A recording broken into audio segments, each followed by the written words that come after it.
आज हम बात करने वाले हैं गले में दर्द, इन्फेक्शन और खराश के बारे में। क्योंकि आजकल खास तौर पर पाकिस्तान में मौसम की तब्दीली हो रही है, जिसकी वजह से जो गले का इन्फेक्शन है, जो वायरल है, बहुत ज़्यादा बढ़ रहा है। तो आज मैं आपको एक ऐसी देसी नुस्खा बताऊँगा, इंशाल्लाह इंशाल्लाह आपको मुख्तलिफ किस्म के एंटीबायोटिक या दूसरी मेडिसिन नहीं खानी पड़ेगी। आप एक सादा-सा टोटका इस्तेमाल करना है, इंशाल्लाह इंशाल्लाह अगर आपके गले में ख़ारिश हो रही है या केरा गिर रहा है या गले में दर्द है, ज़ख्म बन चुके हैं और कोई चीज़ खाने में भी दुश्वारी होती है, आवाज़ बैठ जाती है और मतलब हल्की-हल्की खाँसी आ रही है, खाँसी आती रहती है, तो हमें ये सादा-सा टोटका आज़माना है। तो इंशाल्लाह इंशाल्लाह इस नुस्खे को तमाम बड़े, बूढ़े और बच्चे सभी लोग इस्तेमाल कर सकते हैं। इसमें किसी किस्म का कोई भी साइड इफ़ेक्ट नहीं है, सादा-सा नुस्खा है। तो सबसे पहले आपने लेनी है छोटी शहद, नंबर 1 पे क्या चीज़? छोटी शहद ओरिजिनल होनी चाहिए। इसके साथ आपने लेनी है अदरक और इसके साथ आपने लेनी है काली मिर्च। ये 2 चीज़ें हैं, मतलब 3 चीज़ें, शहद, अदरक और काली मिर्च।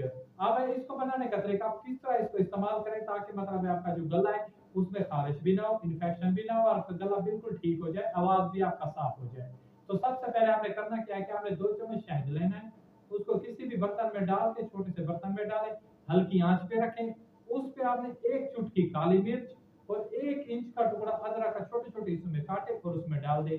जैसे ही मतलब उसमें ऊपर झाग बनना शुरू हो जाए शहद में, आप झाग उतार दें, जो नीचे बच जाए वो आपका पेस्ट तैयार है, उसको आप इस्तेमाल करें। आप किसी भी टाइम दिन में 1 मरतबा उसको इस्तेमाल करें, इंशाल्लाह इंशाल्लाह आप देखेंगे सिर्फ 5 दिन के अंदर-अंदर आप जैसे पहला वज़न इस्तेमाल करते हैं, पहली खुराक इस्तेमाल करते हैं, आधे घंटे के अंदर आपका दर्द खराश बिल्कुल खत्म हो जाएगा।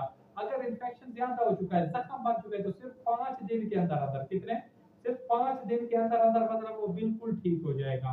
इन्फेक्शन भी खत्म हो जाएगा, ज़ख्म भी ठीक हो जाएँगे और जो गले में ख़ारिश हो रही है, वो भी ठीक हो जाएगी। बाज़ लोगों की आवाज़ बहुत ज़्यादा बैठ जाती है, तो इससे वो जो आपकी आवाज़ बैठ रही है, वो भी साफ-सुथरी हो जाएगी और आपको किसी किस्म की कोई दुश्वारी नहीं होगी।